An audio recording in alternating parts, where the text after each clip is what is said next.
may be a liar and a demagogue, but it is hypocritical for the United States to insist that we, as a nation, do not accept the principle of spheres of influence. For the last 200 years, our country has operated under the Monroe Doctrine, embracing the principle that as the dominant power in the Western Hemisphere, the United States has the right, according to the United States, to intervene against any country that might threaten our alleged interests. That's United States policy. And under this doctrine, the United States has undermined and overthrown at least a dozen countries throughout Latin America, Central America, and the Caribbean.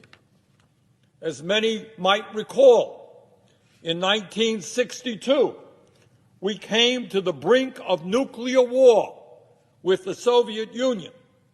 Now, why was that? Why did we almost come to the brink of nuclear war with the Soviet Union? Well, we did that in response to the placement of Soviet missiles in Cuba 90 miles from our shore.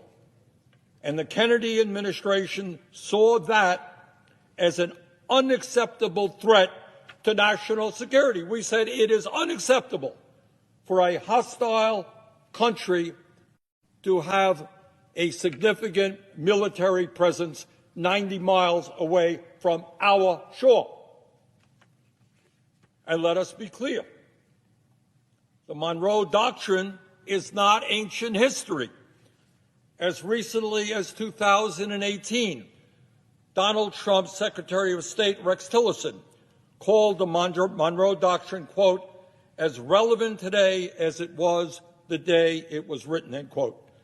In 2019, former Trump National Security Advisor John Bolton declared, quote, the Monroe Doctrine is alive and well, end quote.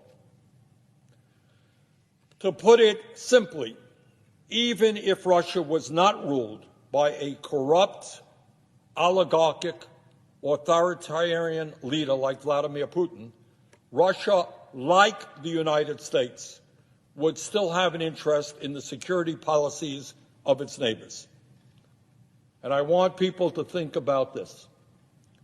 Does anyone really believe that the United States would not have something to say if, for example, Mexico or Cuba or any country in Central or Latin America were to form a military alliance with the U.S. adversary? Do you think that members of Congress would stand up and say, well, you know, Mexico is an independent country. They have the right to do anything they want? I doubt that very much. Mr. President, countries should be free to make their own foreign policy choices. But making those choices wisely requires a serious consideration of the costs and benefits. The fact is that the U.S. and Ukraine entering into a deeper security relationship is likely to have some very serious costs for both countries.